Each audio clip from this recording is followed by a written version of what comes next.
Satu perencanaan penting adalah suatu perencanaan kapasitas dan break-even point. Perencanaan kapasitas bertujuan menentukan kemampuan produksi yang harus disiapkan perusahaan agar mampu memenuhi permintaan tidak terpenuhi. Namun, jika permintaan tidak terpenuhi, jika terlalu besar biaya akan membelak.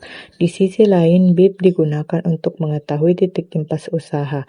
Ketika kondisi pendapatan sama dengan total, dengan memahami BIP ini, pelaku usaha bisa mengetahui jumlah produksi atau penjualan agar usaha tidak mengalami kerugian.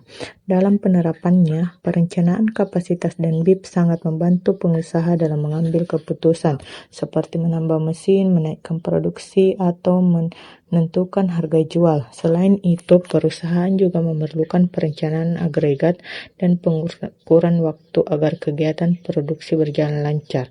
Perencanaan agregat berfokus pada pengaturan secara keseluruhan dalam periode tertentu, misalnya bulanan atau tahunan. Perencanaan ini tidak terlihat secara detail, tetapi untuk menyeimbangkan permintaan tenaga kerja dan kapasitas produksi. Sementara itu, pengukuran waktu digunakan berapa lama waktu yang dibutuhkan seorang pekerja untuk menyelesaikan suatu tugas.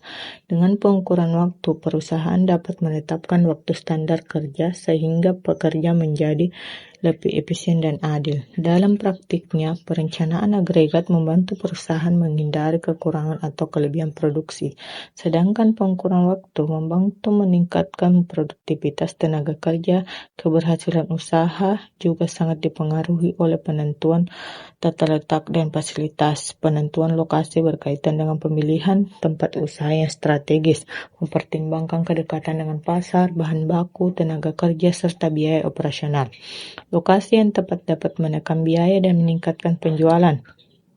Sementara itu, tata letak fasilitas berkaitan dengan pengaturan ruang kerja, mesin, dan peralatan agar alur kerja menjadi lebih lancar.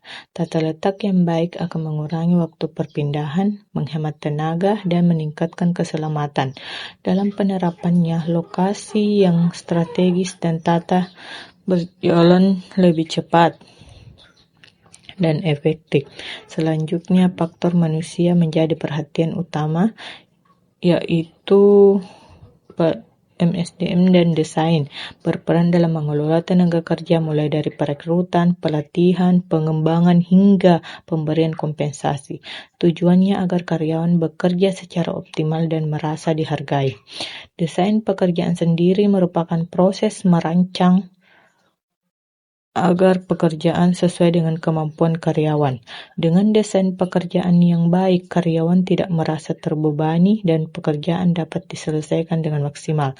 Dalam praktiknya, ini desain pekerjaan membantu menciptakan lingkungan kerja yang produktif dan harmonis. Terakhir itu, perusahaan perlu melakukan perencanaan produk baru dan pengembangannya agar mampu bertahan di dunia pasar. Perencanaan produk ini dimulai dari perencanaan ide yang sesuai dengan kebutuhan konsumen, sedangkan pengembangan produk baru adalah proses mewujudkan ide tersebut menjadi produk yang siap dipasarkan. Produk baru bisa berupa produk yang benar-benar baru atau pengembangan dari produk lama, seperti penambahan varian atau perbaikan kualitas. Dalam penerapannya, pengembangan produk baru membantu perusahaan mengikuti tren pasar, meningkatkan kepuasan pelanggan, dan memperluas pangsa pasar.